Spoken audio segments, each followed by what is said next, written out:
Baik,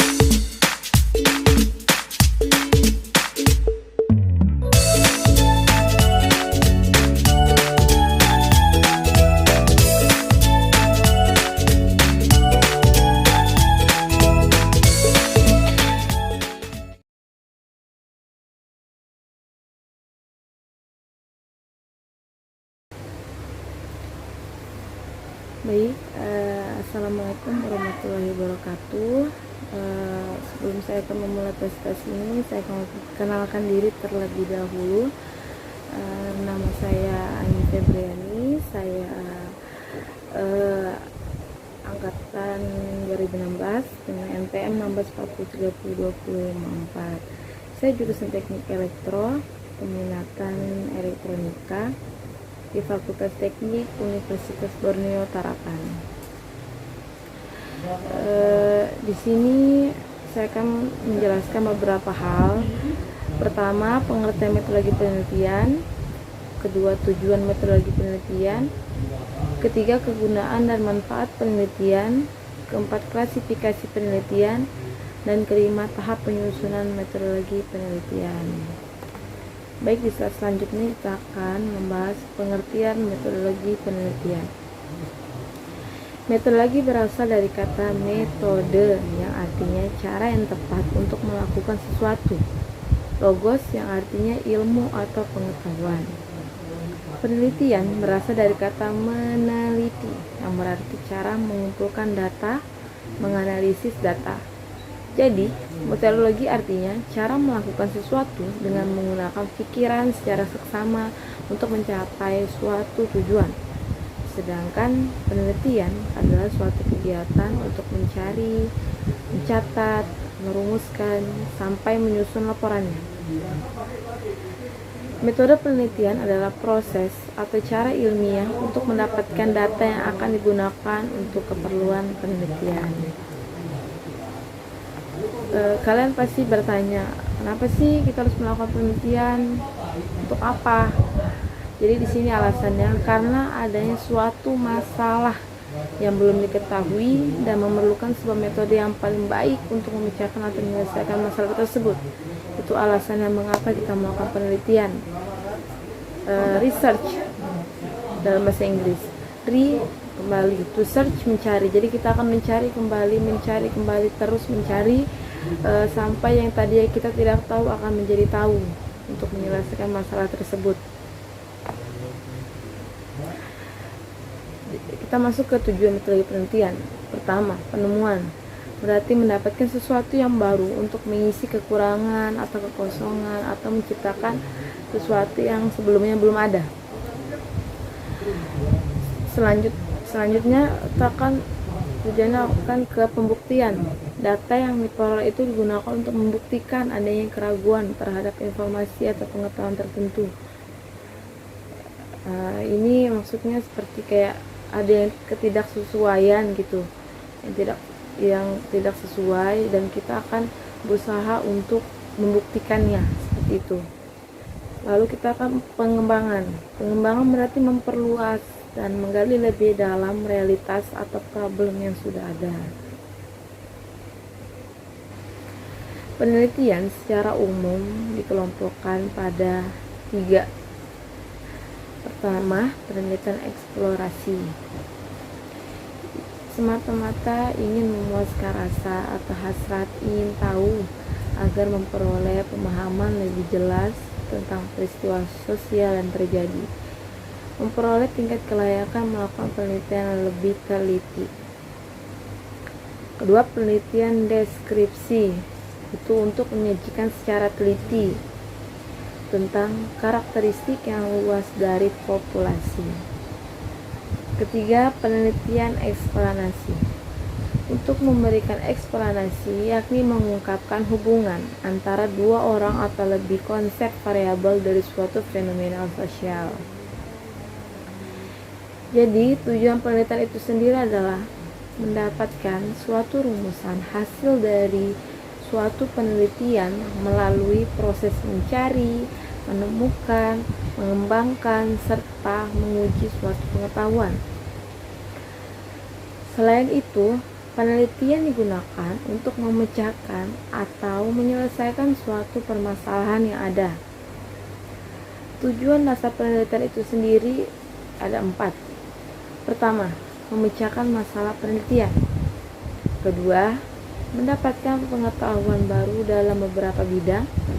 Ketiga, mengembangkan pengetahuan yang telah ada. Dan keempat, menguji kebenaran dari pengetahuan yang telah didapat. Selanjutnya kita akan membahas kegunaan dan manfaat penelitian.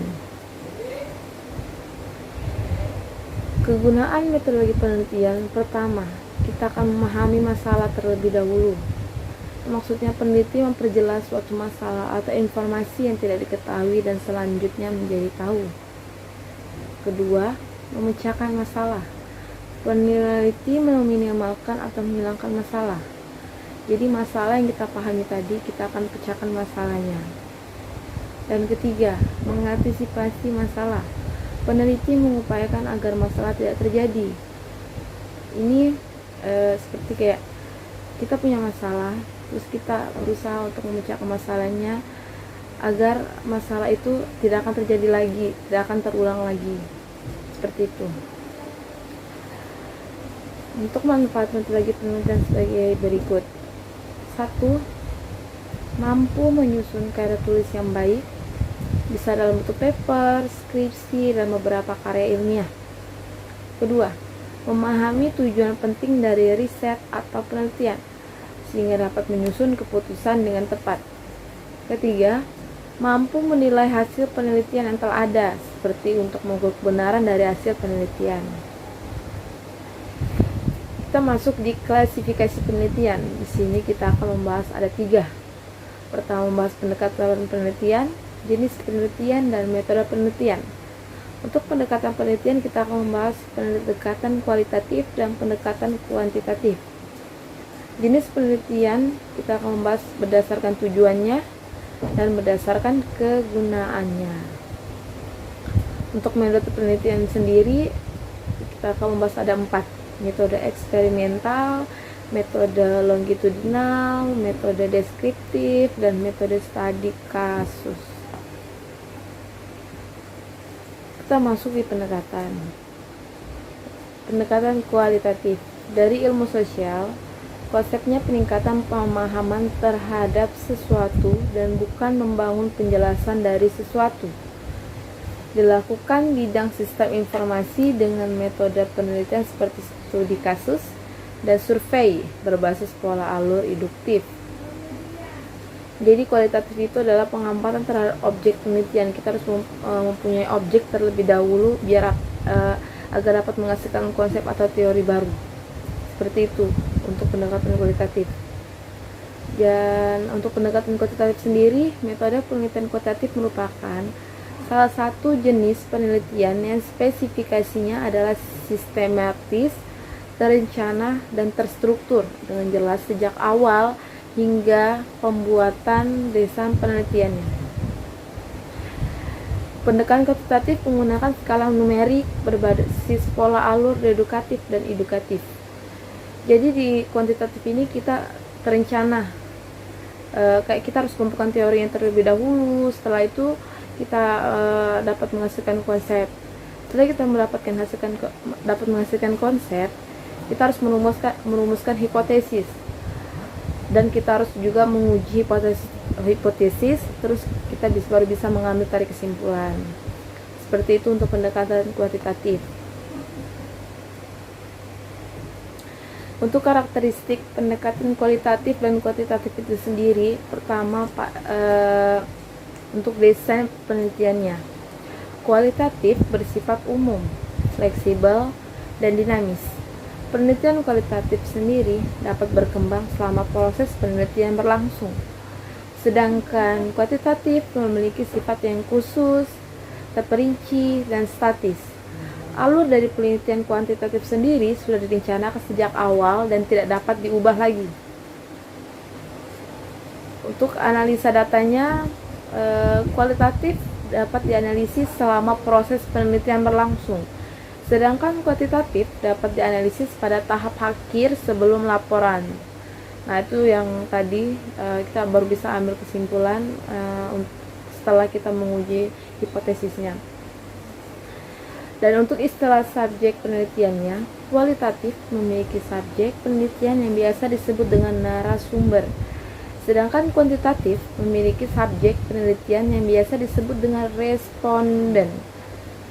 Untuk cara memandang faktanya, penelitian kualitatif memandang fakta atau kebenaran tergantung pada cara peneliti menginterpretasikan data. Hal ini dikarenakan ada hal-hal kompleks yang tidak bisa sekedar dijelaskan oleh angka, seperti perasaan manusia. Penelitian kuantitatif berangkat dari data yang kemudian dijelaskan oleh teori-teori yang dianggap relevan untuk menghasilkan suatu teori yang menguatkan teori yang sudah ada. Untuk kuantitatif, penelitian kuantitatif memandang fakta atau kebenaran berada pada objek penelitian di luar. Peneliti harus netral dan tidak memihak. Apapun yang ditemukan di lapangan, itulah fakta. Penelitian kuantitatif berangkat dari teori menuju data. Untuk pengumpulan datanya sendiri,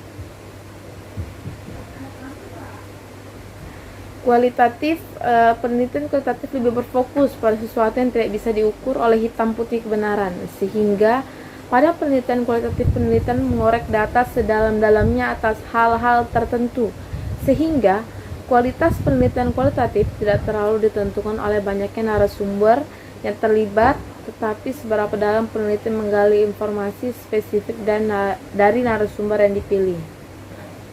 Sedangkan untuk kuantitatif, yaitu pengumpulan data dilakukan dengan menggunakan serangkaian instrumen penelitian berupa tes atau kuesioner. Data yang terkumpul kemudian dikonversikan menggunakan kategori atau kriteria yang sudah ditetapkan sebelumnya. Kualitas penelitian kuantitatif ditentukan oleh banyaknya responden penelitian yang terlibat. Kita masuk di jenis penelitiannya. Tadi di jenis penelitian ada dua, berdasarkan tujuannya dan berdasarkan kegunaannya. Baik, di sini kita akan membahas tentang berdasarkan tujuannya. Penelitian berdasarkan tujuannya itu pertama, penelitian yang bersifat menjelajah atau eksploratif. Penelitian ini bertujuan untuk memperdalam pengetahuan mengenai sebuah gejala atau fenomena tertentu. Kedua, penelitian yang bersifat deskriptif. Penelitian ini bertujuan untuk menggambarkan secara tepat sifat-sifat individu, keadaan atau gejala khusus dalam masyarakat, dan deskripsi fenomena alam. Ketiga, penelitian yang bersifat menerangkan. Penelitian explanatory ini bertujuan untuk menguji hipotesa tentang adanya sebab akibat antara berbagai variabel yang diteliti. Keempat, penelitian eksperimen. Penelitian eksperimen sangat sesuai untuk menguji hipotesis tertentu dan dimaksudkan untuk mengetahui hubungan variabel penelitian. Kelima, penelitian tindakan. Penelitian ini disebut juga action research. Dalam penelitian ini, penelitian tidak hanya melakukan penelitian sampai pada kesimpulan mengenai hubungan antara variabel, namun juga meneliti sampai action hubungan antar variabel. Sekarang berdasarkan kegunaannya. Pertama, penelitian murni atau penelitian dasar. Penelitian ini bertujuan untuk mengembangkan teori. Kedua, penelitian terapan. Penelitian ini bertujuan untuk memecahkan masalah kehidupan praktis. Ketiga, penelitian aksi atau action research.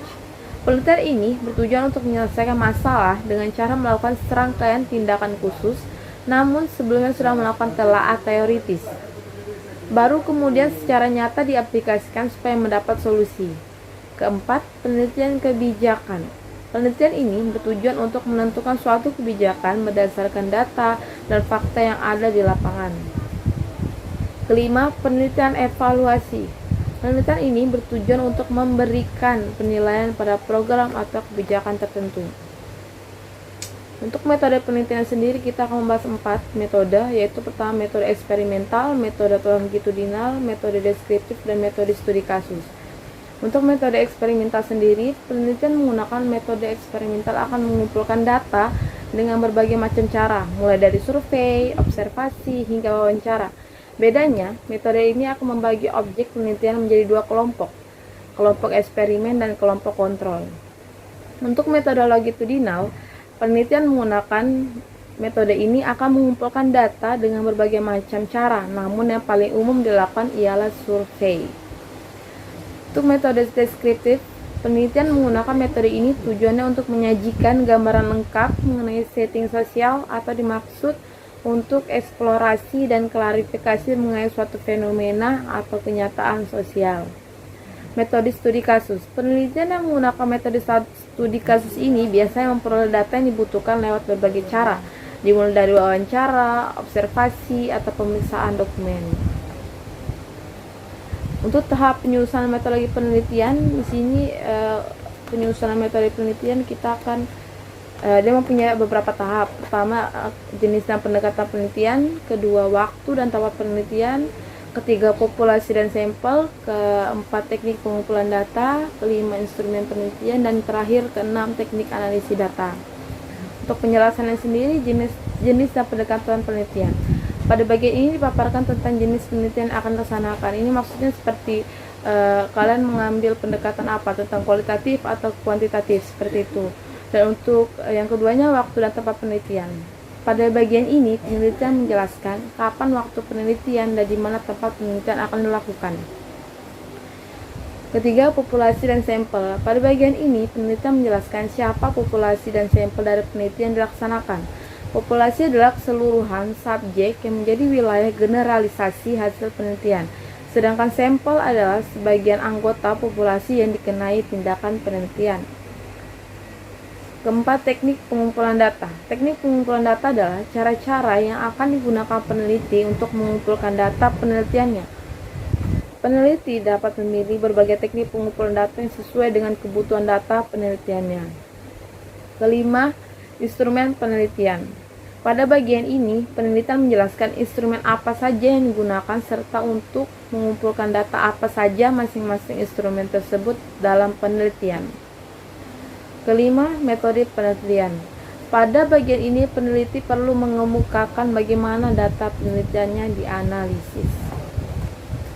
Sekian dari saya presentasi tugas metodologi penelitian. Terima kasih. Assalamualaikum warahmatullahi wabarakatuh.